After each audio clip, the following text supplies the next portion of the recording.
एक बार फिर से यीशु मसीह में सबका मैं अभिवादन करता हूँ। प्रिय दोस्तों, आप सब अच्छे होंगे, मैं भी अच्छा हूँ। एक बार की घटना है, एक गांव में हमको प्रार्थना के लिए बुलाया गया था और मैं और अपने सहयोगी भाई बहनों के साथ उस गांव में उस भाई बहन के घर पहुंचा जहां पर हमको बुलाए गए थे। और एक बहन था जिसको दुष्ट आत्मा जकड़ा हुआ था, दुष्ट आत्मा पकड़ी हुई थी और इतना भयानक था। वो बताते हैं अपने गवाही में कि हमने कई जगह डॉक्टर वैद्यों को दिखाया, कई लाखों रुपए खर्च किया, पर इसका कोई असर नहीं हुआ, कोई फ़ायदा नहीं हुआ। ऐसा उस परिवार के मुखिया ने हमको बताया जिसका घर में तकलीफ़ था। और हम उनके यहाँ गए, हमने उनको प्रभु यीशु मसीह का सुसमाचार सुनाया सरलता से, क्योंकि वो नया है, और प्रार्थना किया, वचन का संगति किया, भजन गाए, बढ़िया। तो करीबन उन लोग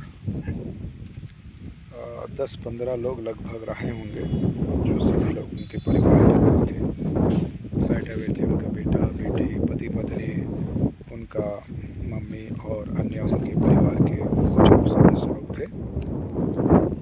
तो वहाँ गए और वचन सुनाए, प्रार्थना किए, सब कुछ हुआ। और साथ ही साथ में बहुत ही अच्छा रिस्पॉन्स आत्मिक रीति से वहाँ पर हमको मिला, वचन का, प्रार्थना का, संगति का। यह आपको अच्छा एक रिस्पॉन्स मिला वहाँ पर। पवित्र आत्मा ने एक ऐसा काम किया वहाँ पर कि काफ़ी अच्छे से उन लोग मन लगा के प्रभु का वचन उन लोग सुने, मन लगा के उन लोग प्रभु का वचन सुने। और जिसको दुष्ट आत्मा वहाँ पर पकड़ा हुआ था इतने भयानक रूप से, और एक दुष्ट आत्मा नहीं था, उनके कई दुष्ट आत्मा उसके अंदर में था। और वो चुपचाप परमेश्वर के वचन को जो हम सुना रहे थे वहाँ पर बैठी हुई थी, और सब लोग बढ़िया आराम से प्रभु का वचन सुन रहे थे। और बहुत ही अच्छा माहौल, आत्मिक माहौल था। और प्रभु के बारे में हम बातचीत कर ही रहे थे कि अचानक उस बहन के अंदर में, जिसके अंदर में दुष्ट आत्मा थी, वो दुष्ट आत्मा जो है अचानक एकदम नॉर्मली तरीके से एकदम शांत हो गया। उसके आँख में जो अजीब सा आँख करते थे वो बंद हो गया। उनका मुंह, उनके हाथ पैर जो एक अजीब से हरकत करता था वो सब बंद हो गए। बाल को बिखरा देना, पलटी मारना, भागना, चिल्लाना, दांत को कतरना इत्यादि, इस टाइप का उनका हरकत है एकदम। तो सारी चीज़ नॉर्मली हो गई। तो मेरे बोलने का मतलब ये है, मेरे कहने का मतलब ये है कि कई बार जो है चर्च में प्रभु के दास लोग अन्य प्रकार के दुष्ट आत्मा निकाल रहे हैं बोल के प्रार्थना कर रहे हैं बोल के अजीब से हरकत विश्वासी लोग करते हैं।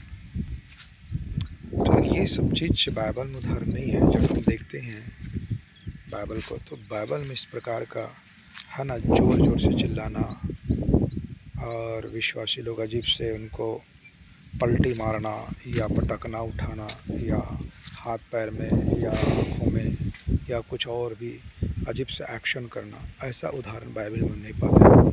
जब भी प्रेरित लोग दुष्ट आत्मा निकाले तो हम देखते हैं कि एकदम साधारण तरीके से, सरल तरीके से, नॉर्मली तरीके से प्रार्थना करके विश्वास के साथ उनको निकाला गया।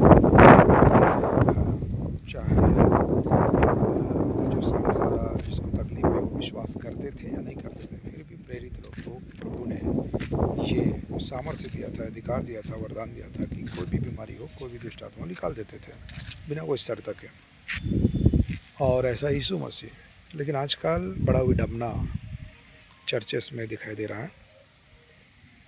तो मैं जो बता रहा था कि उस गांव में हमने भी ऐसे ही वचन सुना रहे थे, प्रार्थना ना मिलते से किए, और नॉर्मल तरीके से प्रार्थना के द्वारा, वचन के द्वारा वो बहन जो है वो एकदम बिल्कुल ठीक हो गई, और प्रभु के अनुग्रह और दया से आज तक वो बहन चंगी है। तो प्रभु के नाम की स्तुति हो। वचन और प्रार्थना ने उस बहन का न बल्कि उनको चंगाई दिया शारीरिक, पर आत्माई चंगाई, आत्मा की भी चंगाई दिया, और वो विश्वास किया और आज संगति में है। तो उनके और उनके परिवार भी आज यीशु को फॉलो करते हैं। तो सारी महिमा मैं परमेश्वर को देता हूँ, और प्रभु ही बढ़े, मैं घटूँ। आमीन।